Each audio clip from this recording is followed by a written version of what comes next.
کی وجہ سے۔ میں ایک اور بھی آگے روایت جو ہے وہ پڑھ رہا ہوں اور اس پر انشاءاللہ حافظ عرفان حفیظ صاحب سے ہم انشاءاللہ مدنی پھول لیں گے۔ ان سعید، حضرت سعید رضی اللہ عنہ سے جو ہے وہ روایت ہے۔ ان قتادہ، حضرت قتادہ سے روایت کرتے ہیں، قال، انہوں نے ارشاد فرمایا، کان یقال، یہ بیان کیا گیا ہے کہ عذاب القبر من ثلاثۃ، کہ 3 چیزوں کی وجہ سے جو ہے یہ عذاب قبر جو ہے وہ ہوتا ہے۔ ثلث من الغیبت، ثلث یعنی 1/3 یہ غیبت کی وجہ سے، وثلث من النمیمت، اور 1/3 چغل خوری کی وجہ سے، وثلث من البول، اور 1/3 جو ہے یہ پیشاب کی چھینٹوں سے نہ بچنے کی وجہ سے ہوتا ہے۔ میں چاہوں گا عرفان حفیظ بھائی آپ کچھ کلام فرمائیں اس میں۔ جی اس طرح کی روایت آپ نے بیان فرمائی، اسی مفہوم کی ایک روایت بخاری شریف میں بھی مذکور ہے، جس میں اس طرح کا ذکر ہے کہ نبی کریم صلی اللہ علیہ وسلم 2 قبروں کے پاس سے گزرے اور پھر ارشاد فرمایا کہ یہ یعذبان، ان دونوں کو عذاب دیا جا رہا ہے، اور فرمایا کسی بڑی بات کی وجہ سے عذاب نہیں دیا جا رہا۔ ان میں سے جو ایک تو تھا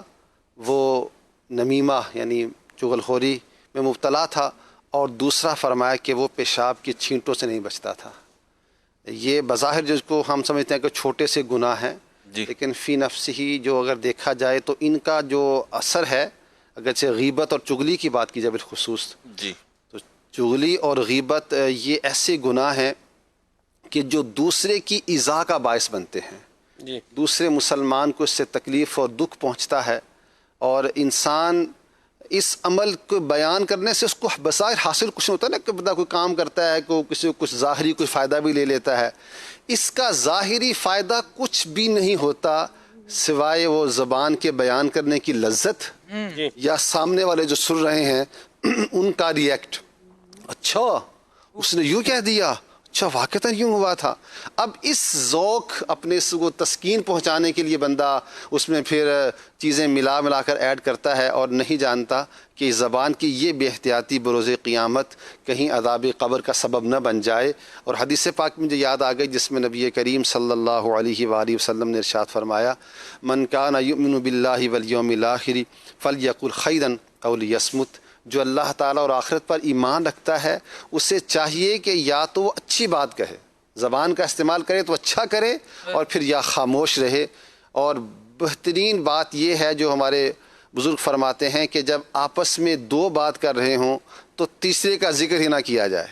جب تیسرے کا ذکر شروع ہوتا ہے تو ایک الارمنگ وہ سٹارٹ ہو جاتی ہے کہ اب ایسا کم ہی ہوتا ہے کہ 3rd پرسن کا ذکر ہو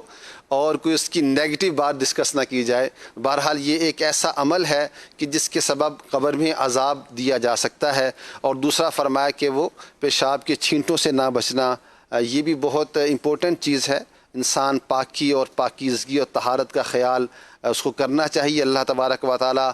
پاکیزہ رہنے والوں کو اپنا دوست رکھتا ہے، ان سے محبت فرماتا ہے۔ قرآن پاک میں اس طرف اشارہ کیا گیا، انصار کی مدح اس بات پر کی گئی کہ وہ پاکیزگی میں، پاک رہنے میں مبالغہ کرتے ہیں، یہ تفاسیر میں بیان کیا گیا۔ اور پھر جو بخاری شریف کی روایت میں آپ کو عرض کر رہا ہوں،